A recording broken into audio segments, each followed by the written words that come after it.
Nah, pada hari ini karena saya sering panggil Bung ya, Bung Ted ini punya pengalaman memiliki jasa cloud service gitu ya. Eh, Beliau tahu standar-standar cloud service itu seperti apa, mulai dari yang paling murah dan beresiko sampai yang paling sophisticated, yang tentu saja itu pasti mahal gitu. Nah, bagaimana nanti Bung Ted akan mengulas sebentar ya tentang profil di PDNS ini berdasarkan informasi yang beredar ke publik maupun penelitian Bung Ted dari berbagai sumber gitu ya. Bagaimana sebenarnya seharusnya dengan penerapan 27001 ISO 27001 yang sangat relatif, yang cenderung menyesatkan, dan apa upaya yang sudah dilakukan oleh Bung Ted nih kepada lembaga yang mengeluarkan sertifikasi itu. Kami persilakan langsung Bung Ted untuk bisa memaparkan. Saya beri waktu 10 menit cukup ya. Oke. Terima kasih Bang Anas, teman-teman.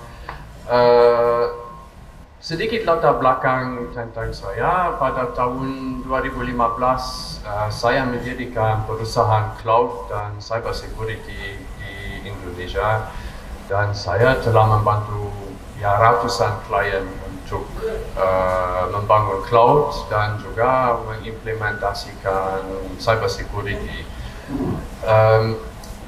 Saya mau kembali ke kecurigaan terkait BrainCipher dulu dan Lockbit. Itu memang ransomware as a service, dan seperti sudah dijelaskan, BrainCipher ini baru muncul untuk menghack PDNS ini. Gak pernah ada sebelumnya, dan dari observasi saya memang ada beberapa keanehan dan mungkin juga beberapa spekulasi yang dapat menjelaskan keanehan tersebut. Di dunia ransomware, ransomware as a service, di mana ada prinsipal dan klien, dalam hal ini Lockbit yaitu prinsipal dan kliennya adalah BrainCipher. Mereka juga punya seperti syarat dan ketentuan. Kalau kita ingin menggunakan layanan sebagai klien, kita selalu harus menyetujui syarat dan ketentuan dari prinsipal dari provider. Di sini ada kemungkinan bahwa BrainCipher telah melanggar syarat dan ketentuan dari Lockbit. Oleh karena itu, Lockbit telah memerintahkan BrainCipher untuk stop serangan ini dan kasih kunci secara gratis kepada Kominfo. Itu kemungkinan ke satu. Tapi ada juga kemungkinan yang jauh lebih menarik. Di dunia hacking ada dua jenis hacker. Ada yang disebut black hat dan ada yang disebut white hat.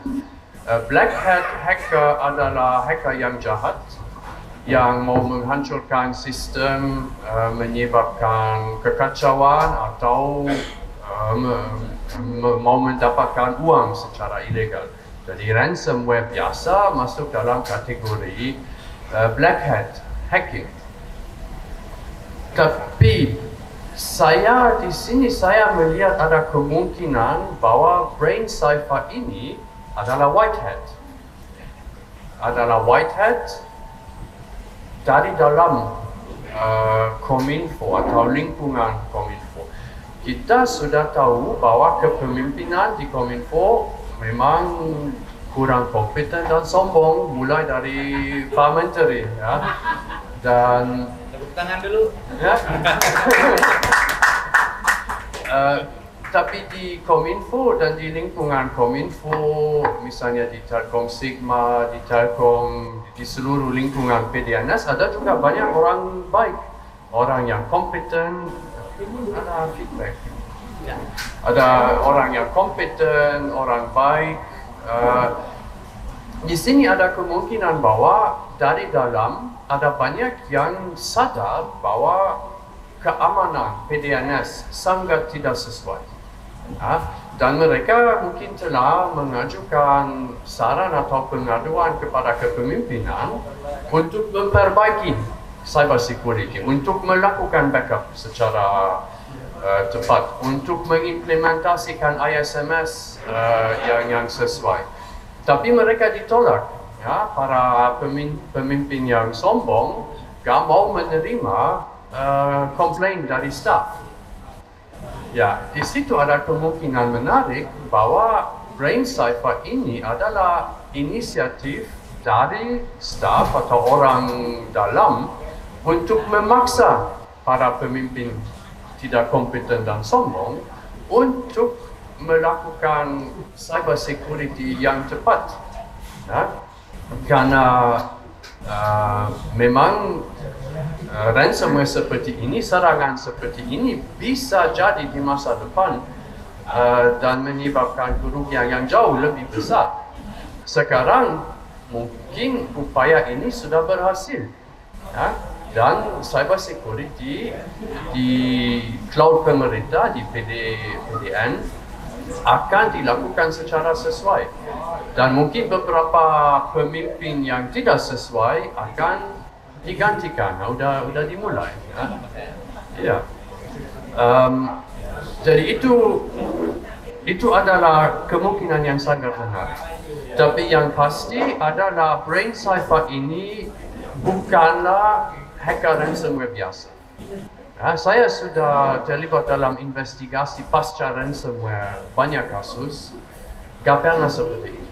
Oke, baik, dan bisa diulas tidak, Mbak pinjam sedikit? Sedikit mungkin bisa diulas oleh Mr. Ted ya. Kalau bicara keamanan, selain backup ya, kita belum masuk ke masalah backup. Bicara keamanan data atau keamanan sistem, selalu saja penjahat itu lebih tinggi ilmunya berbagai jenis gembok yang ada di pasar. Nah itu bagaimana antisipasinya, Bung Ted? Apakah kita akan selalu kebobolan terus dan menjadi wajar gitu? Apakah menjadi wajar kita kebobolan? Tingkat kewajarannya sejauh mana? Karena Pak Menteri juga mengatakan yang kena, bahkan USA juga kena gitu. Itu mungkin alasan yang paling hebat juga, karena itu jadi slide pertama dalam pemaparan beliau di DPR ya kemarin. Artinya bukan hanya kita. Nah, terlepas dari apa yang sudah dihack oleh berbagai macam ransomware yang ada di dunia ini, tapi akan selalu ada, kan begitu. Itu bagaimana saran dari Bung Ted yang cukup mengerti penerapan ISO 27001 dan ISMS ya, ISMS, karena kita harus antisipasi ini. Nanti ada sesi memang khusus antisipasi tentang ini untuk diskusi panel kita, tapi ada baiknya mungkin bisa dari sisi ISMS bisa diulas dan ISO 27001 termasuk mungkin kita percaya tidak dengan kunci yang diberikan oleh Brain Cipher itu. Apakah itu prank jilid kedua atau bagaimana? Silakan Bung Ted. Terima kasih. Saya tidak terlalu mau spekulasi soal key yang diberikan, apakah itu key yang benar atau ini cuma cerita. Nanti kita akan tahu. Tapi saya mau bicara soal ISMS. Ya, apa itu ISMS? Information Security Management System. Ya. Dan yang sekarang sering dibahas oleh pakar-pakar dan di media adalah sertifikasi ISO 27001. Sertifikasi tersebut adalah implementasi sertifikasi ISMS di sebuah instansi atau perusahaan. Tapi banyak orang percaya ISO 27001 ini adalah sesuatu yang luar biasa, yang penting, yang berarti. Ternyata sertifikasi ini kurang berarti. Karena setiap instansi yang mendapatkan atau mau mendapatkan sertifikasi ISO ini, mereka sendiri bisa membuat atau mendefinisikan scope apa bahasa Indonesia? Ya, scope. Ruang lingkup. Ya, apa yang termasuk dalam audit atau dalam sertifikasi. Kalau mereka membuat atau mendefinisikan skop yang sangat terbatas, misalnya yang tidak mencakup banyak sistem yang ada, banyak jenis data yang ada, ya kemudian audit yang dilakukan tidak berarti dan sertifikasi juga tidak berarti. Saya mau kasih contoh. Yayasan Yakin bersama Abdi saat ini menunggu putusan dari Komisi Informasi Pusat di mana kita telah mengajukan permohonan keterbukaan informasi publik ke KPU untuk mendapatkan laporan audit yang telah dilakukan terhadap IT KPU. Kenapa? KPU telah mengklaim di sidang MK, di sidang PHPU bahwa Sidekap dan IT Pemilu telah diaudit oleh BSSN, ISO 27001, oleh BRIN, dan lain-lain. Kemarin di sidang terungkap bahwa sertifikasi ISO dilakukan pada tahun 2022. Kemudian audit dan sertifikasi BSSN 2023. Pada waktu itu belum ada Sidekap. Pada waktu itu belum ada IT yang khusus untuk pemilu 2024. Jadi KPU mengklaim, kita punya ISO 27001, kita punya BSSN.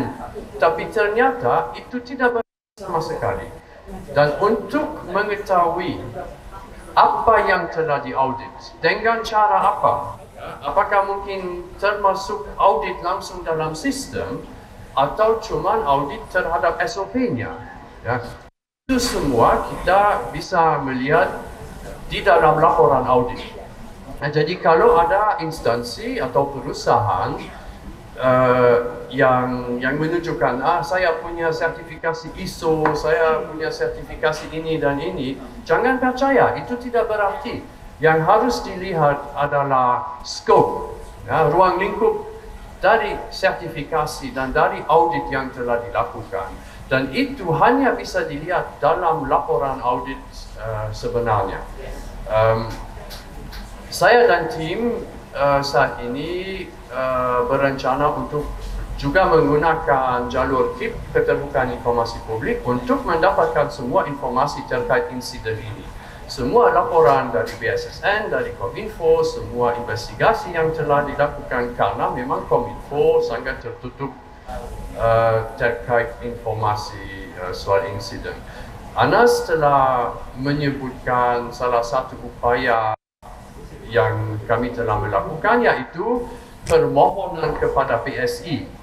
BSI adalah auditor yang telah mengeluarkan sertifikasi ISO 27001 Telkom Sigma. Kami telah memohon kepada BSI untuk mencabut sertifikasi ISO Telkom Sigma. Ya. Baru saya dapat email dari BSI bahwa pengaduan kami diterima dan investigasi akan dilakukan. Dan kalau memang Telkom Sigma telah melanggar syarat dan ketentuan atau kewajiban mereka di bawah ISMS ISO, ya memang sertifikasi mereka akan dicabut. Dan kita juga harus menemukan siapa yang mengeluarkan ISO 27001 untuk Kominfo, dan juga meminta sertifikasi ini disuspend atau dicabut dan investigasi dilakukan. Karena sangat tidak dapat diterima mereka menunjukkan sertifikasi mereka di mana-mana, tapi sebenarnya SOP yang dilakukan sangat tidak sesuai. Sistem-sistem yang mengandung data negara, data rakyat, data strategis dan penting, mungkin itu tidak termasuk dalam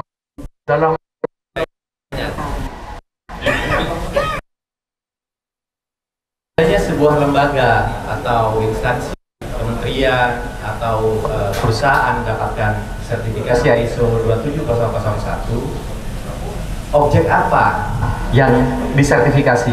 Apakah lembaganya atau proyek-proyeknya yang existing, yang lalu atau yang akan datang juga jadi terjamin? Bisa diulas. Jadi sertifikasi ISO 27001 adalah terhadap lembaga, terhadap organisasi. Apa yang termasuk? Termasuk adalah training seluruh staff yang terlibat dalam handling data. Ya, jadi itu komponen di mana seluruh staff di training dan ada sertifikasi exam. Ya. Kemudian yang termasuk adalah SOP. Ya, SOP yang ada di dalam organisasi untuk handling data. Ya. Yang masuk adalah sistem-sistem IT secara mendalam. Jadi auditor ISO 27001 dia tidak pernah akan masuk ke dalam sistem dan mengecek apakah ada antivirus yang tepat, apakah aman. Itu tidak dilakukan. Ya. Yang dilakukan adalah SOP, misalnya terkait backup. Apakah SOP dan strategi backup dan disaster recovery yang ada itu cocok atau sesuai untuk jenis data yang dihandle oleh instansi. Tapi sekali lagi, Jadi dia harus rutin. ya, ISO 27001 dan ISMS adalah sesuatu yang berkesinambungan, yang terus berjalan. Ya, di bawah ISMS ada SOP dan itu harus dijalankan oleh semua orang yang terlibat dalam organisasi setiap hari. Ya. Sertifikasi ISO 27001 dengan pengawasan dari BSSN. Ya, ISO 27001 itu memang ada standar, ada dokumentasi, ada SOP, semua distandarisasi. BSSN nggak punya itu. BSSN cuman, saya nggak mau bilang sembarangan, tapi sembarangan. Ya, Tepuk tangan lagi. kalau BSSN mau menjadi auditor, sertifikator yang serius, mereka harus mendevelop aplikasi dan audit yang ikut, yang punya ketat, yang bisa diimplementasikan oleh setiap lembaga.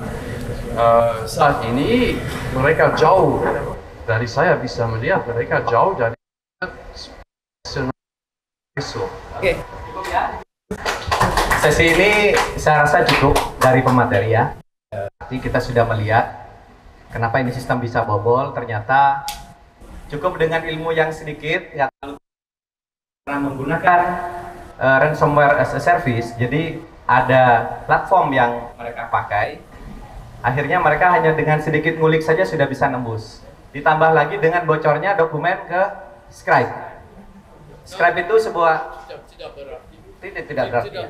Oke, nanti kita cerita lagi ya, karena waktunya untuk sesi 1 sudah habis ya. Untuk sesi ini kita simpan dulu pertanyaannya ya, kita gabung dengan sesi kedua ya. Pada sesi ini keduanya akan menyampaikan materi yang cukup panjang. Kita sambil bisa melihat slide di belakang kita, kemudian kita bisa menyimak langsung narasumber ya di depan kita. Untuk yang pertama, saya berikan dulu kepada Mas Ridho ya, yang udah duluan ya Pak Menteri. Ini Mas Ridho hadir ya dari Jogja semalam. Ini tepuk tangan dong. Alhamdulillah selamat di perjalanannya. Jadi begini, sebelum kita bicara kenapa PDN ini sampai tumbang, PDNS di Surabaya, sementara kok yang lain enggak gitu ya. Ada apa di situ? Sisi-sisi apa yang menyebabkan itu terjadi? Apakah dari sisi teknologinya Saya nanti jalan. orangnya atau SOP-nya. Itu ya. Kita akan mendapatkan insight dari Mas Ridho dan Pak Menteri Roy Suryo. Pertama dari akademisi dulu, nanti dari pakar telematika yang kita sudah sangat familiar, setiap hari tulisannya mengalir. Kesempatan pertama saya berikan dulu ke Mas Ridho, nanti silakan ditampung kalau punya pertanyaan ya, nanti saya pun sudah banyak pertanyaan pada beliau. Kesempatan pertama saya berikan pada Mas Ridho dengan materinya, bisa ditayangkan oleh operator untuk materi Mas Ridho. Terima kasih. Bismillahirrahmanirrahim. Assalamualaikum warahmatullahi wabarakatuh. Yang pertama saya mengapresiasi Abdi menginisiasi acara yang menurut saya sangat bagus ini. Kemudian juga salam hormat saya untuk para seluruh narasumber, Pak Menteri sama-sama dari Jogja. Kemudian juga narasumber yang lain, juga para hadirin yang sudah hadir pada sore hari ini. Mungkin dibantu slide-nya, oke. Pertama Mas, kita tahu. Saya mencoba melengkapi, ya. Tadi ada yang sudah disampaikan oleh Pak Sugi, ya, dan juga Pak Ted. Ya. Jadi mungkin beberapa sedikit perulangan, tapi semoga tidak terlalu lama. Nah, saya ingin mengawali bahwa ada perspektif yang lebih luas dulu, ya. Kita sekarang sebuah populasi yang besar, ada 275 juta penduduk Indonesia, 70% ya, mungkin bertambah sekarang itu setiap hari online 7 jam 42 menit, ya, termasuk kita ini semua sekarang juga sedang online, ya. Ini kita menyiarkan dan seterusnya. Jadi ada sekitar 70%. Ya, jadi kehidupan digital itu merupakan kehidupan yang tidak terpisahkan dari kehidupan kita sehari-hari. Maka lebih jauh lagi nanti kalau kita tarik masalah kedaulatan, ya, kedaulatan negeri ini, ya, atau kita bahasakan kedaulatan digital itu juga bagian dari kedaulatan negeri ini, bagian yang integral, tidak terpisahkan. Jadi ini untuk memberikan gambaran bahwa kasus PDN kemarin sesungguhnya bukan hanya teknis data yang hilang. Kalau kehidupan digital kita itu banyak direkam, ya, profil dari kita masing-masing ini kan banyak data-data publik, itu 56 kementerian. Artinya data-data kita pribadi ada di sana. Itu ada di PDN itu. Ya. Kemudian ya, atau saya tidak menggunakan kata hilang. Dikuncinya, ya, dikuasainya. Itu PDN itu seperti dikuasai juga simbol negara, pilar kedaulatan itu sendiri. Dan kita bisa menganalogikan PDN itu seperti bangunan negara fisik yang penting yang harusnya dilindungi dan ini runtuh, itu kira-kira begitu. Ya, ini untuk sebuah analogi betapa sesungguhnya kemarin itu suatu kejadian yang luar biasa. Nah, selanjutnya saya ingin menambah rasionalisasi di balik tirai kira-kira, ya. Rasionalisasi di balik tirai kejadian PDN tersebut, ya. Tadi sudah disinggung oleh Pak Ted, sudah disinggung oleh juga Sugi, ya. Itu jadi kenapa dengan istilah rasionalisasi? Jadi ini mencoba melempar sesuatu, kalau bahasa Pak Ted kemungkinan, gitu ya. Tapi kalau menurut saya ini karena pertama dari pemerintah proses mitigasinya itu agak gagap menurut saya, mohon maaf, ya. Kemudian ada hal-hal yang sifatnya tidak clear, jadi seperti air keruh, ya, tidak ada crisis center, sehingga kita menunggu-nunggu, ya. Sambil menunggu ini, ya, kita masyarakat butuh dicerahkan. Jadi ini kenapa rasionalisasi? Ini sebuah reasoning yang menurut saya pribadi masuk akal yang akan saya sampaikan. Tadi juga sudah disinggung oleh pembicara sebelumnya, yang basisnya juga saintifik, ya, basisnya juga pengalaman-pengalaman. Jadi insya Allah ini tidak lempar bola liar yang kemana-mana, gitu. Jadi insya Allah sesuatu yang bisa untuk kita pertajam, suatu analitik lah. Nah, tadi sudah disampaikan ransomware itu, ya, semata-mata di belahan dunia manapun itu adalah ransom, tebusan. Jadi kalau itu kemudian donasi, ya ini agak aneh. Ya, kemudian saya kemarin juga menyampaikan di beberapa podcast itu, saya termasuk yang tidak percaya brand cyber ada, gitu ya, pernah ada grup ini. Karena kiprahnya baru sekitar bulan Juni ataupun belum. Jadi ini rebranding ataupun kelompok baru yang menggunakan deploy dari Lockbit yang sudah memang dipublish, deploynya itu ada. Kita pun bisa buat grup, Pak Roy. Kita buat grup, nanti mungkin namanya Brainwash, gitu ya. Kita lakukan serangan yang sama dengan Lockbit 3.0, itu juga bisa, ya. Ya, itu umpamanya Brainwash, ya.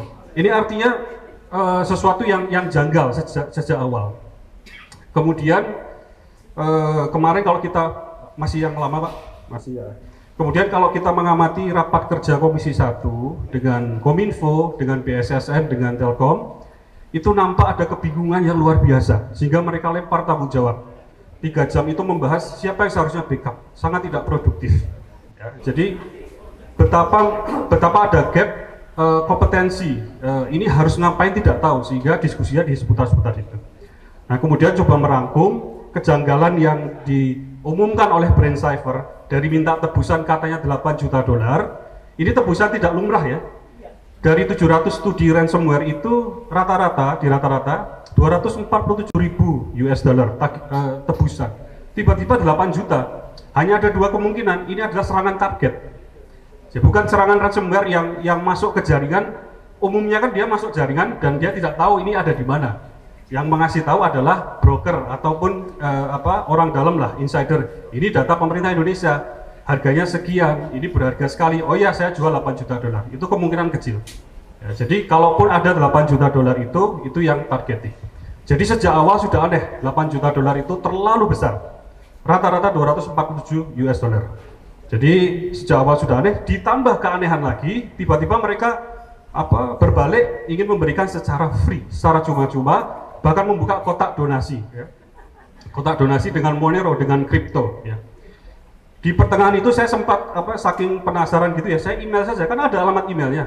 Alamat emailnya @cyberfear.com, itu email dunia gelap memang, untraceable, itu email yang digunakan itu.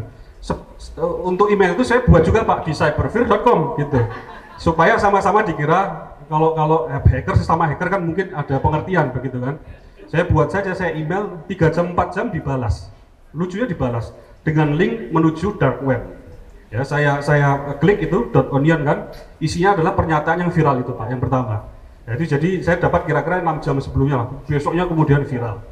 Pernyataan semakin aneh, mereka bilang tidak ada muatan politik, ini tidak ada intervensi, ini keputusan pribadi kita akan memberikan secara free. Pertanyaan saya, siapa yang nanya? Siapa yang nanya kan gitu kan? Ini seperti anak kecil datang ke kita itu kan. Terus, iya, tiba-tiba mungkin anak saya masih kecil, tiba-tiba maaf ya tadi makan permen 2 gitu.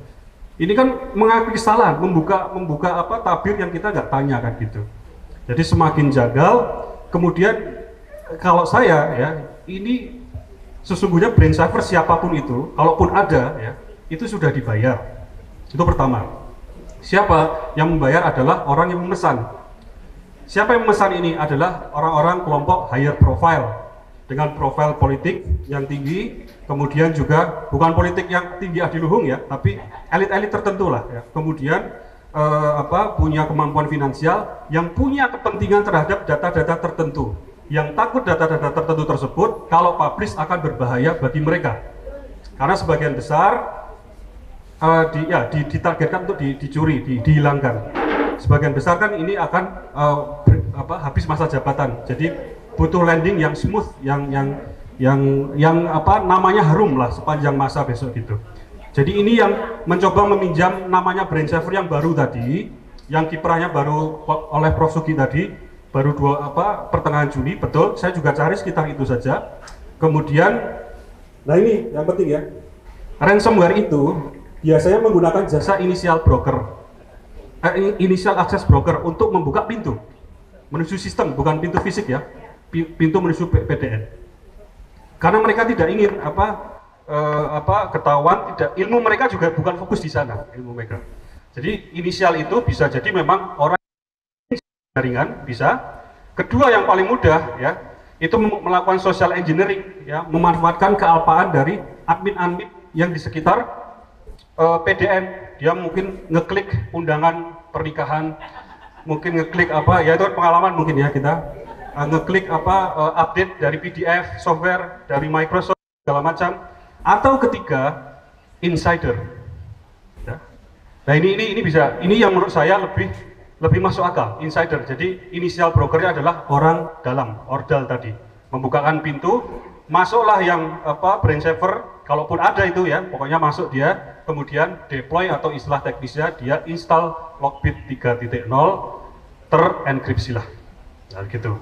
Nah, kemudian sekarang ditawarkan data enkripsi, kunci yang kemudian ini mereka menunggu ya. Brain Cipher itu menunggu. Mereka menunggu pengumuman resmi dari Kominfo, second party bilangnya, kalau kunci ini bekerja dan mereka sudah berhasil mengamankan seluruh data, maka kita akan hapus secara permanen, kata mereka. Kedua, kalau Kominfo melakukan recovery sendiri tanpa kunci yang mereka berikan dan juga kemudian menggunakan jasa pihak ketiga, maka data akan dihapus katanya. Ini kata mereka. Jadi yang ingin saya sampaikan, 2 poin penting. Menurut saya ada high profile group, elit, punya kemampuan politik, punya kemampuan finansial. Mereka punya target data-data tertentu. Ya, menjelang landing ini mereka ingin smooth, ya, ingin namanya harum. Maka ingat data-data di sana kemarin 56 kementerian dan setingkat seluruhnya ada 211 yang terkena. Ya.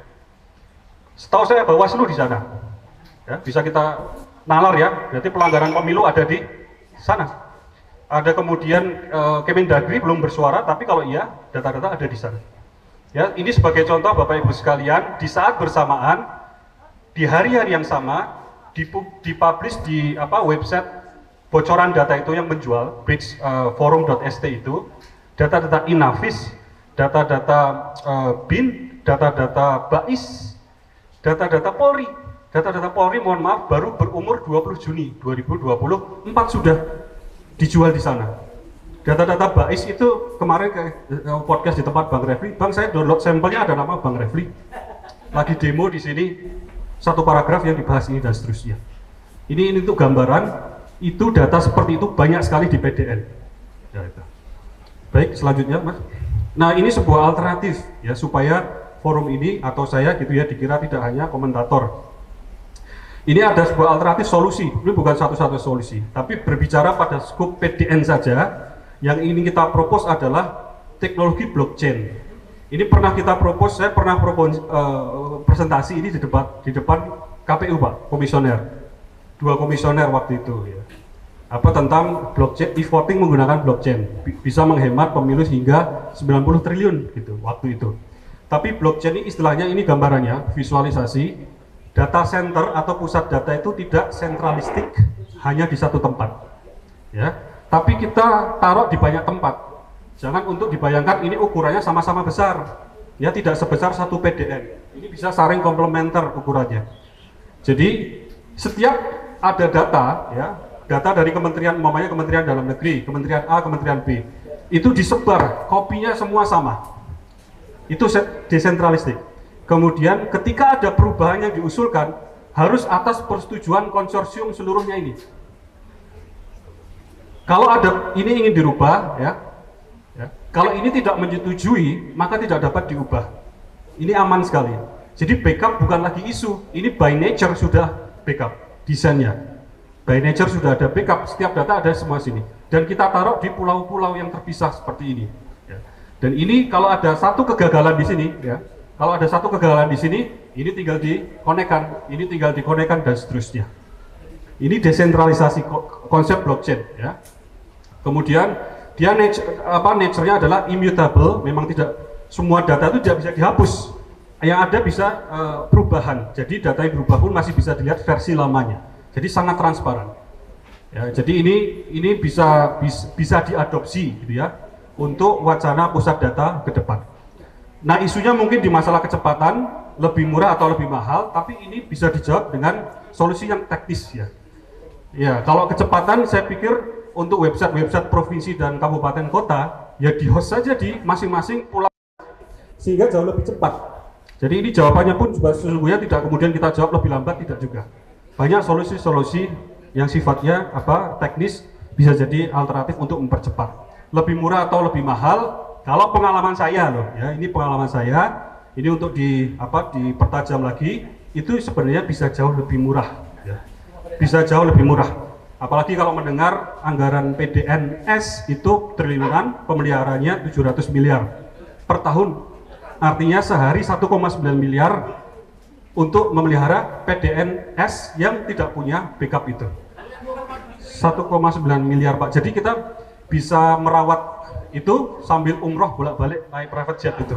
Ya, jadi haji bahkan kalau perlu itu kan. Dari jauh kita bisa remote semuanya gitu. Untuk memberikan gambaran tidak ada masalah dengan anggaran. Ya. Oke, selanjutnya ini sebagai penutup saya agak meluas ya. Tapi ini sangat relevan. Nah, kemarin kita sampaikan bahwa PDN itu hanyalah skala kecil. Ini untuk membangun kesadaran kita bahwa ada ancaman yang lebih besar kalau tidak kita antisipasi segera. Apa itu? Nah, kita lihat betapa infrastruktur digital itu dikuasai asing. Saya tidak anti asing, tapi kalau seluruh karpet merah kita berikan ke asing, ya di situ kita harus bertahan kan gitu. Harus ada ya pergerakan. Lihat 2022 saja ada 41 proyek digitalisasi. Ya. Ini 2022. 2 tahun ini sangat banyak perubahannya. 41 proyek sebut saja ini, ada telekomunikasi, e-commerce, smart city, fintech. Jangan dikira Ibu, Bapak e-banking itu aplikasi yang buat Indonesia, salah besar. Bapak Ibu transfer itu semua tahu mereka, karena mereka yang buat. Mereka ini siapa? Di sini 41 proyek ini adalah proyek DSR, Digital Silk Road milik China. Ya. Nah, nanti dulu, kemudian Amerika seperti apa? Yaitu sebenarnya 11-12, tapi kalau China ada agenda politik Lebensraumnya, politik ekspansinya. Nah, dan mereka negara komunis. Seluruh swastanya itu digerakkan untuk membangun ini. Ada di bawah ketiak Xi Jinping itu. Ini yang berbahaya. Ya. Jadi bayangkan ada 11 proyek yang sudah selesai itu. Ya, ini proyek apa ini? Ya, termasuk membangun di IKN. Ya, 5G. Ada proyek 5G, fiber optik. Palaparing kita itu 35.000 km panjangnya. Jaringan internet kita itu, yang palaparing ya. 1.600 kilometernya itu yang di Simpul Timur itu simpul paling strategis menurut saya, menghubungkan ke utara, menghubungkan ke timur, ke selatan dengan negara-negara asing. Itu dibangun oleh China 1.600 km hubnya. Bayangkan jalan raya di depan sini itu yang membangun adalah orang asing. Kapanpun mereka mau ya, mereka bisa memonitor siapa yang lewat. Pak Roy Suryo lewat jam sekian menuju Hayo sini, naik mobil ini dan seterusnya. Detail bisa. Worst case, mereka tutup jalannya karena mereka yang punya tutup, kita mau apa? Ya maka semua Mas Ibrahim ini streamingnya langsung putus, ya. Nggak nyampe. Ya yang kita lakukan ini nggak nyampe via Zoom dan seterusnya. Ini worst case. 1.600 km mereka kuasai. Fiberstar dari Jakarta Jogja 3.000 km, Jakarta Surabaya 3.000 km, ya itu milik mereka. Yang membangun mereka. Ya. Nah, saya ingin mengutip ini si Bremer ini Pak Bremer ini seorang political scientist. Seorang political scientist tapi memberikan satu paparan yang mengagetkan. Dia mengatakan bahwa yang menguasai masa depan itu jangan yang kita pikirkan yang punya senjata saja, yang punya pertahanan yang kuat. Mereka sebut ada teknopolar. Ya ini perusahaan-perusahaan raksasa digital itu ya, yang menguasai telekomunikasi, aplikasi dan segala macam. Ya Ibu Bapak, kalau WhatsApp dimatikan pemiliknya sore ini, belanja online dimatikan, Google dimatikan, malam nanti gimana Bapak Ibu sekalian? Ya mungkin 24 jam saja kita sudah mulai going collapse, ya, ekonomi kita dan seterusnya. Itulah mereka disebut teknopolar, satu kekuatan baru. Kenapa saya underline China? Karena China itu negara komunis, seluruh swastanya di bawah ketiak pemerintahnya. Teknopolarnya tadi menjadi satu dikumpulkan kekuatan jauh lebih besar di bawah. Kenapa saya belum singgung Amerika gitu ya, Barat, yang mereka juga jauh lebih leading. Bagaimanapun ya mereka juga punya potensi seperti ini, tapi mereka negara liberal. Ya, untuk memberi gambaran, mereka lebih bebas perusahaan swasta dibanding tidak terlalu dikangkangi oleh pemerintah. Tapi ini sebagai info, sekelas Microsoft itu pernah menerima request sampai 20.000 request dari pemerintah Amerika. Requestnya adalah tentang data-data pribadi orang Amerika. Jadi mereka juga punya kepentingan kepentingan politik dan lain sebagainya di data-data yang di handle oleh Microsoft dan lain-lain tadi. Ini untuk gambaran ya. Terakhir, Ya ini slide terakhir, pas sekali. Ini saya singkat saja. Jadi yang harus dimiliki menurut saya pertama kesadaran digital tadi.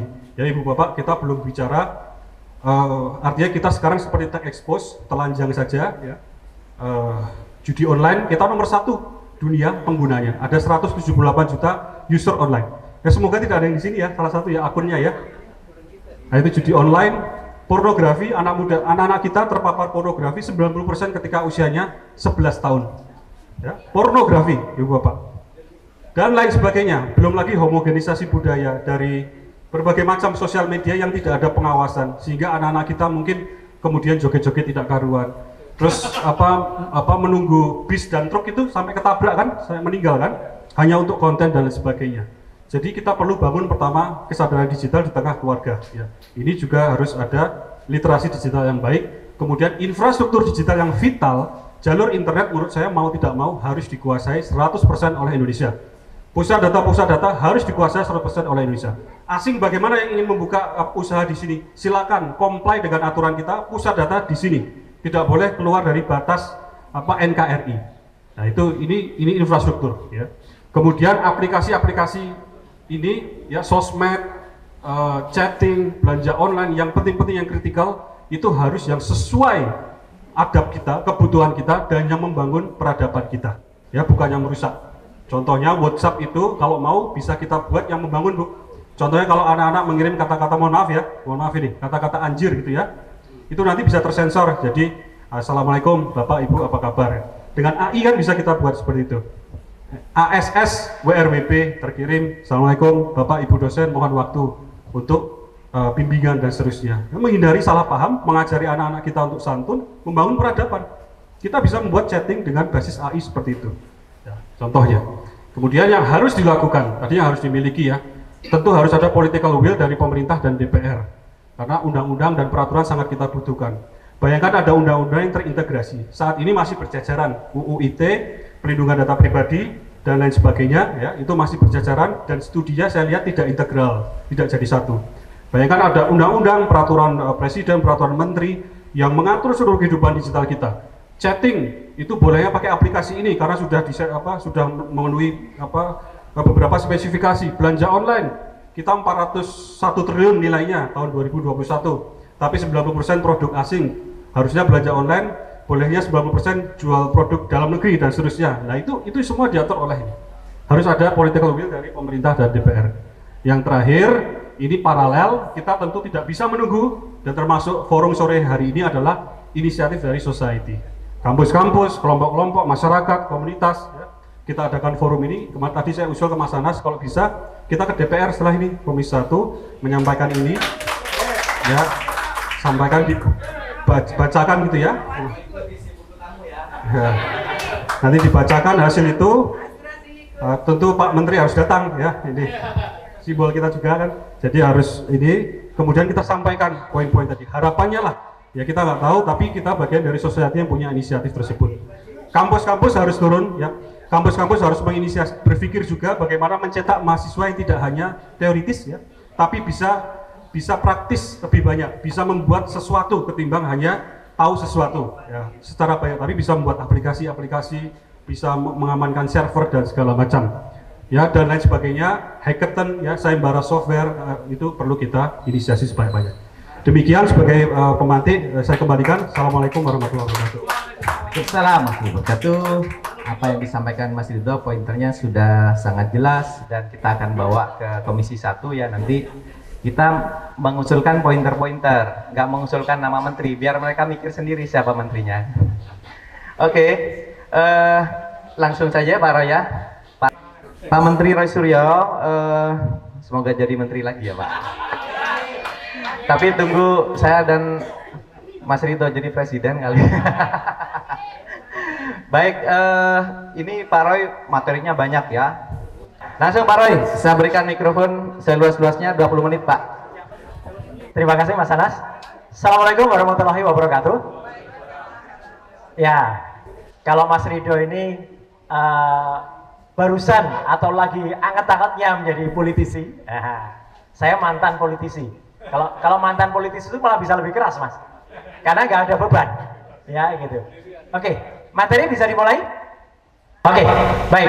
Jadi alhamdulillah sore hari ini Bapak Ibu, sahabat-sahabat semua hadir di Hayo Cafe, sebuah tempat yang menjadi ajang untuk kita menyalurkan ide, menyalurkan kreasi, menyalurkan pendapat, dan acara ini diinisiasi oleh Abdi Asosiasi Aliansi Penegak Demokrasi Indonesia yang di bawah koordinator Mas Abi ya. Jadi sekali lagi kami itu awalnya saling tidak mengenal, kemudian kami berangkat dari keinginan yang sama, dari rasa persatuan. Jadi kami terbentuk oleh rasa persatuan, dan akhirnya setelah pemilu kemarin kita sekarang masuk kepada membahas bagaimana pusat data nasional. Ini nama saya, ini nomor handphone atau WA saya, silahkan kalau mau diambil catat.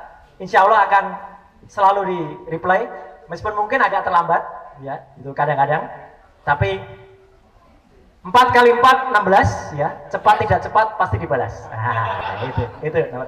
Baik, langsung next. Ya, jadi kita akan bicara beberapa kata-kata penting dulu. Jadi kata kuncinya dulu. Kata kuncinya adalah SDI, Satu Data Indonesia, dan SPBE, Sistem Pemerintahan Berbasis Elektronik. Ide ini bagus. Tapi saya langsung agree atau sangat setuju yang disampaikan tadi ya oleh Mas Rido, dan itu justru sebenarnya sudah saya teriakkan di awal 3-4 tahun yang lalu ketika pemerintah punya ide SDI, Mas Rido. Bayangan saya adalah interoperability. Jadi dari server-server yang sudah dianggarkan oleh daerah-daerah, beberapa daerah itu sebenarnya punya server yang lumayan. Mereka sudah jalan online di bawah KPDE, di bawah kantor pusat data elektronik di daerah. Ternyata pemerintah punya satu keinginan untuk menyatukan secara fisik. Nah ini, secara fisik ini, saya udah senyum waktu itu. Proyek ini. Iya. Karena apa? Harusnya ya teknologi itu nggak harus secara fisik jadi satu. Bapak Ibu punya komputer di rumah. Kamar si sulung punya komputer, kamar si bungsu punya komputer. Apakah iya kalau kita ingin membangun jaringan lain di rumah, komputernya itu harus disatukan ke kamar ayah? Enggak kan? Komputer tetap di kamar masing-masing, sambungkan saja pakai kabel UTP, pakai LAN. Itu apa? Network, itu jaringan. Kayak gitu bayangannya di seluruh Indonesia, itu lebih benar. Tapi kemudian muncullah beberapa perpres, peraturan presiden, yang mensatukan semua data itu. Yang lebih parah, saya mohon maaf nih Mas Rido, kalau saya lebih keras lagi. Yang lebih parah, pemerintah sudah membuat perpres yang melarang daerah-daerah, pemerintah daerah, kabupaten kota, termasuk kementerian lembaga, untuk menganggarkan server sendiri. Jadi sudah sejak 2 tahun yang lalu, daerah atau kementerian, ini kata kunci Bapak Ibu, kalau belanja server, temuan BPK bisa masuk KPK. Akibatnya apa? Daerah-daerah itu sudah store semua data ke pusat. Semua data harus di-store ke pusat secara fisik. Jadi kenapa saya bilang secara fisik? Memang itu secara logik, datanya software. Tetapi apa? Fisiknya kan nggak boleh ada di daerah. Ya sama aja secara fisik kan. Nah awalnya masih oke. Akan dibuat 4 lokasi PDN tanpa S, Pusat Data Nasional. Yang pertama ada di Delta Mas, di Cikarang. Peletakan batu pertamanya tanggal 9 November 2022. Dibangun di Cikarang. Yang kedua ada di Nongsa Industrial Park di Batam. PDN yang ketiga ini tarik ulur antara Balikpapan dan IKN. Satu pihak pengen di IKN, satu pihak pengen Balikpapan Pak, yang sudah siap, nanti di IKN banjir sistemnya ya. Jadi tetap Balikpapan. Satu lagi yang ini saya juga waktu itu teriak juga, Labuan Bajo. Ngapain taruh server di Labuan Bajo? Emang mau wisata di sana? Ya. Proyek lagi itu ya, masa biar Labuan Bajo. Kalau mau taruh server di Indonesia Timur, taruhnya ya kalau nggak di Makassar, Jayapura sekalian. Jayapura infrastrukturnya oke. Ya, nggak harus malah di Labuan Bajo. Tapi oke lah, 4 ini oke. Satu sebagai server, satunya lagi konsepnya sebagai hot server, satu warm server, satunya cold server. Dari situ oke. Mendadak, nah ini sebenarnya permasalahan dari segala sumber.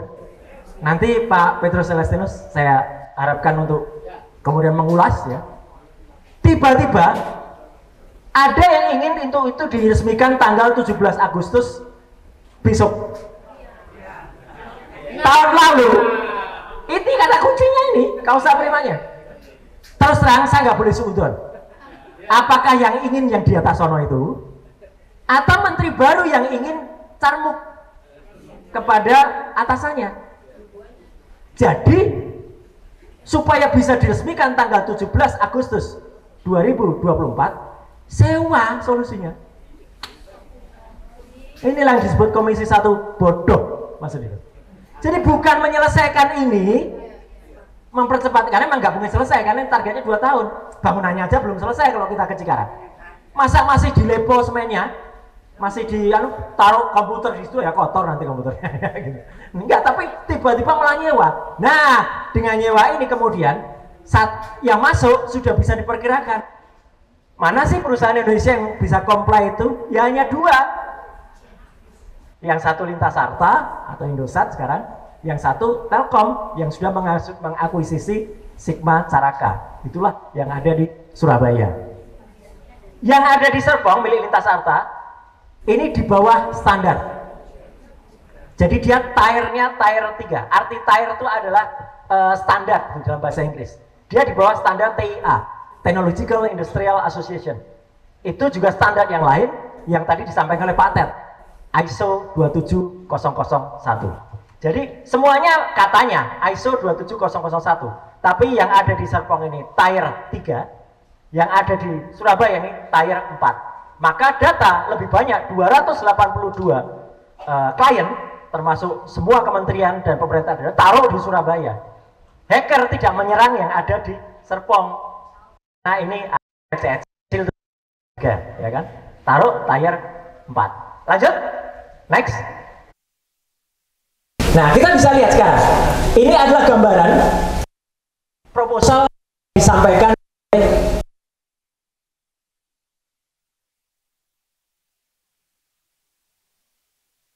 ada kemudian percepatan ini sudah terjadi. Jadi kondisi saat ini yang tergambarkan seperti ini. Jadi yang ada di harusnya yang ada di Cikarang itu dibangun, tapi kemudian semuanya masih jalan tapi tidak atau belum dilaksanakan. Yang dipakai adalah yang di Kalsel, yaitu di Serpong, dan yang ada di Surabaya. Yang ada di Tangsel di tier 3. Inilah yang sekarang jalan. Dan kemudian implementasinya sedikit diubah. Semua ini sebenarnya baru berjalan tahun lalu. Jadi dari tahun 2022 yang dibangun untuk yang lengkap itu ada di PDN, itu kemudian langsung disewa yang ada di Serpong dan ada di Surabaya. Dan yang Serpong Surabaya pada bulan Februari 2024 semua kementerian sudah masuk ke Surabaya dan di Serpong. Jadi Bapak Ibu, kita lagi bangun rumah kita belum jadi. Anak-anak udah merengek, pindah dong Pak ke rumah itu. Loh itu kan belum jadi, yos pokoknya pindah. Ya udah kita sewa ya. Ya udah kita nyewa, tapi barang-barang kita udah dibawa semua ke rumah sewa. Akibatnya kunci yang harusnya bagus di rumah yang bagus, ya rumah kita yang rancang, yang nggak jalan semua. Yang jalan ada di rumah sementara. Jadi inilah dicoba implementasinya. Ini gambaran semua. Ini mungkin Pak Ted nanti perlu minta gambar ini atau implementasi kayak apa ini di KIP. Benarkah sesuai dengan ini? Atau tidak, karena ini proposal yang disampaikan oleh Ditjen Aptika. Lanjut, next. Nah, kemudian dari sini sebenarnya sudah lengkap. Disebutkan nanti kalau ada serangan seperti apa. Lanjut, Mas. Ya, jadi disaster recovery centernya sudah ada gitu. Kemudian bagaimana up-nya kalau terjadi down itu juga sudah dirancang. Nah, seperti ini sebenarnya. Dia tulis availability-nya kayak apa, kemudian security-nya, high security-nya seperti apa, semua sebenarnya sudah dirancang. Tapi sekali lagi, apakah ini jalan sesuai dengan rencana? Karena ini sebenarnya rencana untuk PDN, bukan untuk PDNS. PDN kita bangun, Indonesia bangun dengan biaya 2,7 triliun. Itu pun bantuan dari Prancis yang ada di Cikarang. Batam itu bantuan dari Korea Selatan. IKN bantuan dari Amerika dan Inggris. Bapak Ibu, saya juga ingatkan, nggak ada makan siang gratis. No freelance. Enggak, makan bergizi aja 71 triliun kok. Lah makanya kasih gratis.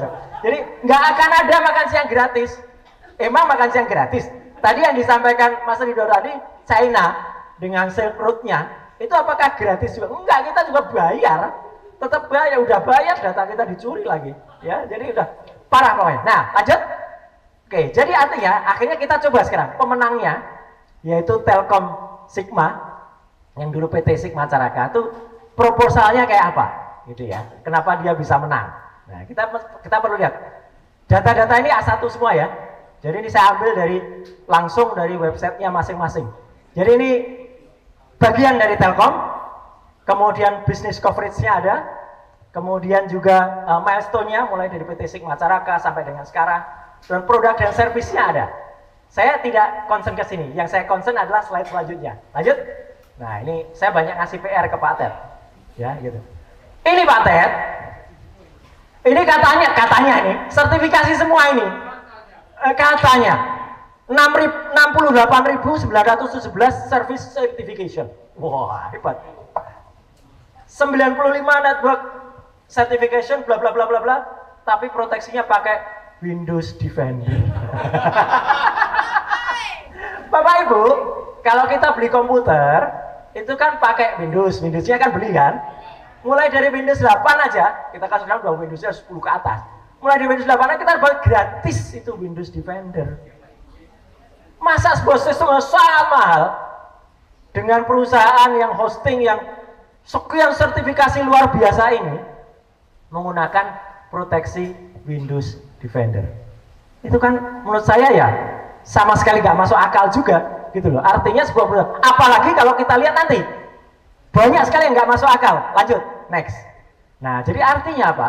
Saya hanya ingin ungkap. Ini termasuk yang nggak masuk akal. Ini yang salah bukan saya loh Bapak dan Ibu. Kok ada kosong judul. Betul. Bapak Ibu kalau masuk websitenya resmi Telkom Sigma, download tadi, di bagian belakangnya masih ada ini. Artinya apa? Bikin presentasi aja ceroboh. Bikin presentasi saja ceroboh. Enggak, harusnya ini kan bukan nggak muncul di presentasi. Ini kan template. Sebuah perusahaan yang katanya ISO-nya banyak banget tadi, yaitu ISO muni, ISO melaku, ISO murup, ISO babat. Presentasi yang dilihat jutaan orang masih ada bugnya kayak gini, masih ada sampahnya, masih ada garbage-nya. Ini aja baru presentasi. Bagaimana sistem? Udah saya sih pakai logika sederhana aja. Lanjut, next. Jadi banyak banget. Masih ada, betul, masih ada kata-kata itu. Apa? Likiminiu bijiniu, loremusium atau apa gitu. Nah itu. Nah, kita mulai dari tanggal 20 Juni. 20 Juni, ketika layanan imigrasi itu kena, Bapak dan Ibu, serangannya itu terjadi bukan hanya pada ini berita resmi ya, bukan hanya terjadi pada tanggal 20, tapi sudah sejak tanggal 17 Juni. 17 Juni itu, tadi Windows Defender-nya itu sudah dilumpuhkan. Kalau kita pakai komputer sederhana apapun Bapak dan Ibu, teman-teman semua dan juga yang ikut di webinar, apapun ada virus atau program error yang masuk, ada malicious yang masuk, pasti di layar kita itu pasti akan nyala, apakah itu merah, apakah itu pop up. 3 hari 3 malam muncul alert itu, dibiarkan saja. Ini kan berarti apa? Petugas yang ada di gedung Bali sana, di Jalan Bali, di Lakar Santri, ya, Surabaya, betul. Di lantai 3 tepatnya. Saya tanggal 24 Juni kemarin, saya sudah sebut itu, ada di artikel saya. Ini orang dalam lalai. Artikel saya tanggal 24 Juni sudah menyebutkan orang dalam lalai yang orang itu berada di gedung yang berada. Saya nggak nyebut Telkom Sigma waktu itu, tapi saya tahu posisinya, udah kelacak sebenarnya tempatnya. Dia bobol di situ. Artinya dia lengah dulu. Baru tanggal 23 Juni pemerintah mengakui itu. Lanjut Mas. Ya, pemerintah mengakui. Jadi artinya kita mulai lihat setelah itu. Kalau ada statement yang dengan santai, Mas Anas, pemerintah mengatakan aman, data kita nggak bobol. ambil korek api, taruh di mata para pejabat itu, suruh lihat ini. Iya kan? Mulai satu persatu. Kementerian Perhubungan, BPJS Tenagakerjaan ini tadi yang saya sampaikan Mas Rido, bahaya banget ini. Ini inavis. Automatically identification fingerprint system kita bobol. Bapak dan Ibu mungkin kan nggak apa-apa Mas. Bukan Bapak dan Ibu. Itu data bioritmik kita. Tahu-tahu ibu-ibu, bapak-bapak senang. Wah, Mas atau Pak kita sugih ini. Aku dikirimi 8 juta ini. Artinya apa? Data ibu-ibu bapak sudah dipakai untuk aplikasi pinjol. Kenapa bisa automatically terregister? Karena bioritmik bapak dan ibu sudah ada di mereka. Bisa diaplikasikan, tahu-tahu bapak ibu ditagih 14 juta. Kasih 8 juta, tagih. Ini benar, saya nggak nakut-nakutin loh bapak dan ibu. Ini benar terjadi. Bais TNI. Ini benar Mas Rido. Kita udah cek nama person-person yang ada, alamatnya. Mungkin bagi bapak dan ibu, nggak apa-apa lah nama kita udah sering bocor. Kalau bagi personal TNI, terutama Intel, mereka dimarahin anak-anaknya sekarang. Bapak tuh ternyata Intel loh. Istrinya aja nggak ngerti kalau suaminya Intel. Namanya, alamatnya, fotonya, nomor handphonenya ada semua. Rencana operasi intelijen untuk kemana? Ada. Tahu-tahu yang tadi breaking news, ya Jamaah Islamiyah bubar. Ada itu tahapannya di situ, cara-caranya membubarkannya, ada semua. Jadi kalau lihat di situ kita senyum aja lah, gitu. Artinya apa? Bocor ini rahasia negara yang sangat mahal, nggak murah lagi. Lanjut Mas. Artinya Bapak dan Ibu, ini data yang bukan murah. Nah kita lihat satu persatu statement pemerintah, lucu-lucu. Ini Mas Rido, ini jawab pertanyaan Mas Rido. Sebelum PDNS terganggu, Kemenkominfo pernah minta DPR untuk tambah anggaran. Nah, dah, ya, nggak usah saya simpulkan, sudah bisa simpulkan kan? Oke. Beliau sayangnya kemarin mundur, tapi orang yang mundur ini sebenarnya 2 tahun yang lalu bikin statement lucu juga. Jadi pesan Kominfo itu bukan mencegah hacker, bukan menangkal hacker pakai software, bukan. Tapi kalau bisa hacker tuh jangan nyerang ya. Hacker kok diimbau jangan nyerang. Ya, namanya hacker ya nyerang. Ini yang bikin kita ngelus dada. Gagal lawan peretas PDN, pemerintah pasrah. Aduh, sudah bilang datanya aman pasrah. Maka saya ketika Mas Samuel Abrejani Pangharapan mundur, saya juga sampaikan statement. Saya salut Mas, Anda mundur. Sayang, Anda termasuk salah satu dari beberapa orang baik di Kominfo yang sayangnya harus mundur. Dan jangan berhenti di Anda. Saya waktu itu bilang gitu. Kenapa? Lanjut, next. Jadi mundurnya di aplikasi itu saya apresiasi, tapi harusnya bukan hanya Dirjen Aptika. Nah, ini yang pernah saya persoalkan. Ternyata memang ada ordal-ordal ini. Salah satu ordalnya orangnya namanya ini. Inisial J ini. Ini sahabatnya Mbak Leone ini, Mbak Dr. Leone. Dia termasuk pengembangnya Sikarep atau Sirekap. Ini orang yang menjadi ahli di Mahkamah Konstitusi. Kenapa? Dia menganjurkan untuk pemerintah perlu menegosiasikan pembayaran. Dengar ini. Ya. Jadi memang ada gerakan-gerakan untuk 2 kaki, yang satu suruh bayar, yang mungkin sudah dibayar, memang ada. Dan inilah yang sebenarnya saya ungkap dulu juga. Pakai prosedur yang sangat sederhana. Jadi ketika Pak Menko Polhukam itu mengumumkan ketahuan bahwa ada orang yang menggunakan saya langsung bilang ke El Sinta waktu itu malam-malam. Mas, kalau saya ceritakan di sini Anda ketawa. Password yang digunakan sangat sederhana. Inilah. Jadi waktu itu malam itu saya udah bilang passwordnya karena udah ketahuan dan memang hanya di Indonesia.